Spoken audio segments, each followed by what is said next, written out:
Hey, Brandon here. Back to my regular size. Those were some odd side effects, but I'm back after last week. I'm glad that you guys enjoyed seeing mini-me be here doing the update.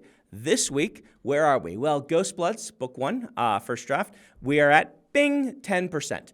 Spent a little bit more time in some revisions and outlining this week, so didn't get quite as far, but still going pretty well. 10% is a nice little milestone. That's 20,000 words, so looking pretty good. Songrise by Jancy is at, bing, 17%. She also made 2% this week, so nice little progress on both of the books. This Thursday, the character exclusive Q&A for online, the online exclusive character Q&A will be live this Thursday. That's me answering your questions in the lecture series that you posted on that video.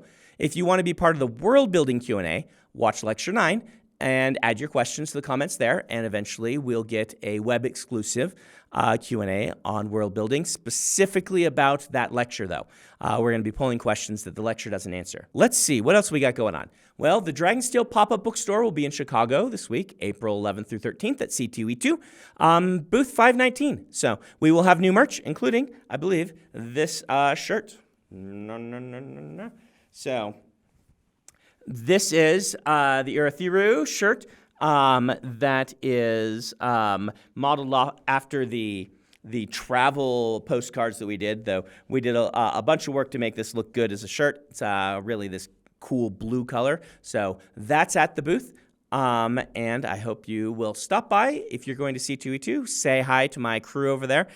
They are bringing signed books that I signed. So with these signed books that they are bringing to C2E2, we're going to try doing a lottery system. This is because we don't want it always to be whoever gets there first. And we don't also want it to be whoever has the most money gets the books, right? And so we're trying to experiment with these things. So we're going to try with these signed copies that they're bringing.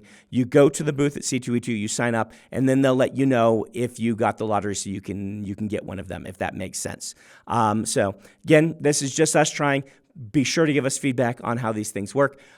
We are going to try as many similar lottery systems for things that might sell out in the future. We try not to create artificial scarcity. We just, there's only so much of me. Only so many things I can sign, only so many places I can be. And so because of that, we do need to try lotteries now and then. So again, let us know how it works for you. My buddy Joe Abercrombie is coming to Salt Lake City, and so we saw that and reached out and said, hey, Joe, you want to do something together? And he's like, sure, Sanderson. So we're going to do an event together. This is May 20th at 6 p.m.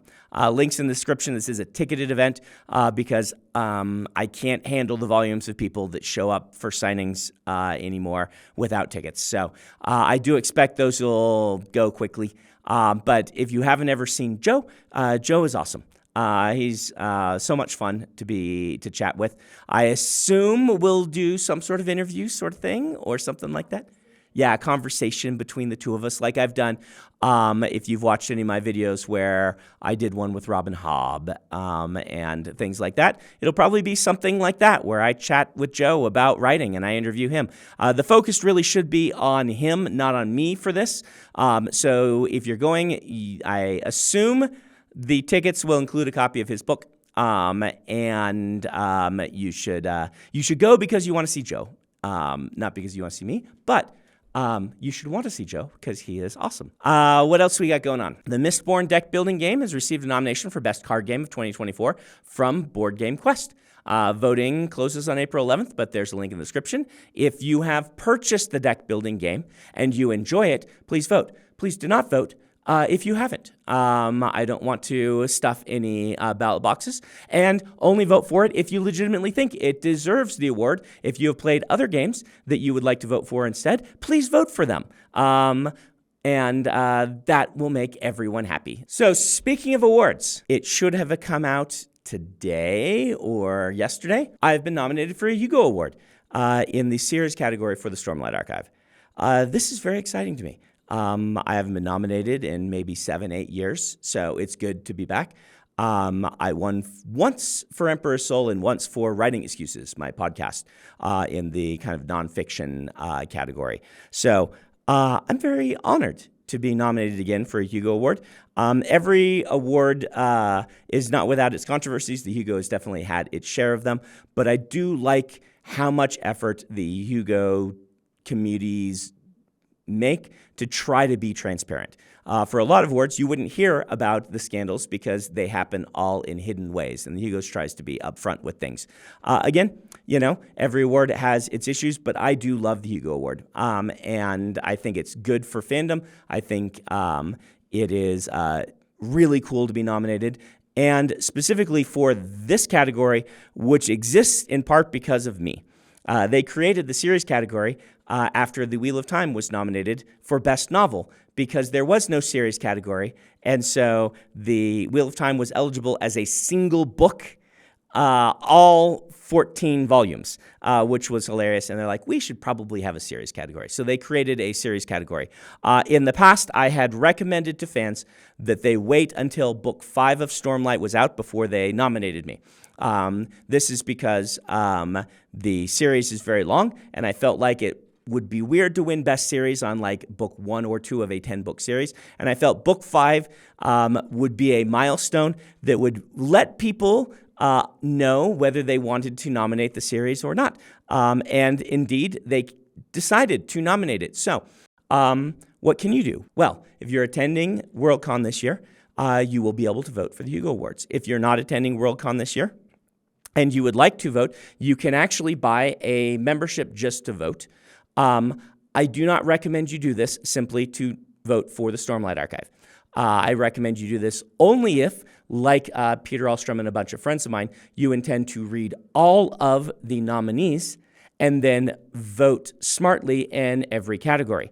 However, if you are planning to do that, or if that appeals to you, you can buy a membership for cheaper that usually comes with a lot of the books and novellas and short stories that you can read, and then you can vote accordingly. So I would just like to say thank you, and I would like to encourage people to consider the series when they are voting for Best Series. I am tickled, and I will be attending this year, and there in the audience. Hopefully, I will be able to get up and get a statue. If not, then maybe in a future year. So thank you all for nominating me. Last important thing for you.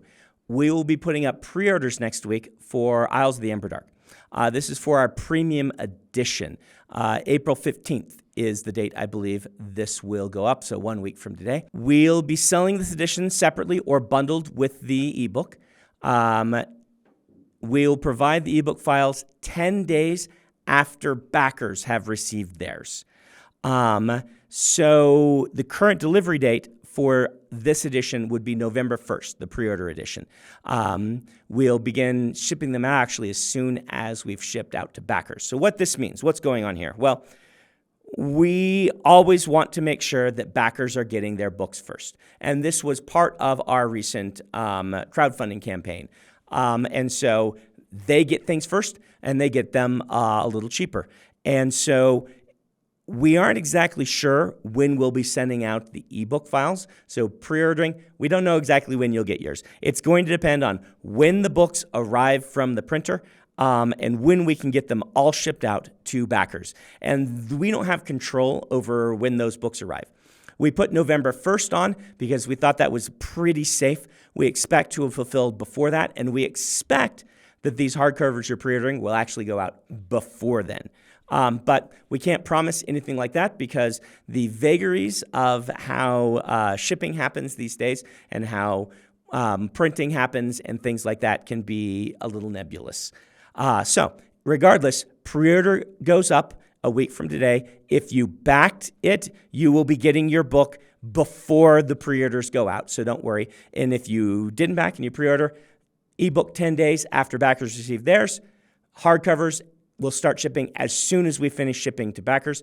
The books are not in our warehouse yet, and we don't expect them for, a number of months. We aren't really exactly sure. They've said sometime late summer, early fall is when we should expect them. So that's what we're planning. Tor will be doing a hardcover edition of their own. That'll be in bookstores like we had with Sunlit Man and Trust and the Emerald Sea. So our premium edition is kind of the full color edition. It's the same one that backers are getting that has the full color art and then the two-tone and the cool things that we do with ours. If you'd rather the cheaper hardcover straight through your local bookstore, Tor will have a pre-order coming for that in weeks to come, so just keep an eye out for them. And you will be able to get it in actual bookstores, though I'm not sure exactly when they're going to release that. Again, it'll be after we have gotten the backers all of their copies. Tor's edition will be coming out in February of next year. That'll give us plenty of time, we're sure, to have gotten everything out to backers. So that's when you can expect the book in bookstores, and that's when you can get it through their pre-order. They'll probably have the pre-order up in a few weeks. That's when yours will actually ship if you buy through that.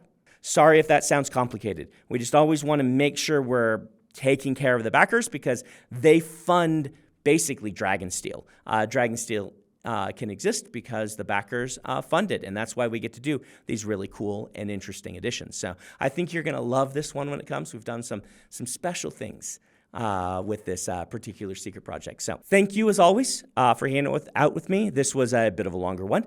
I'll be back next week with more weekly update.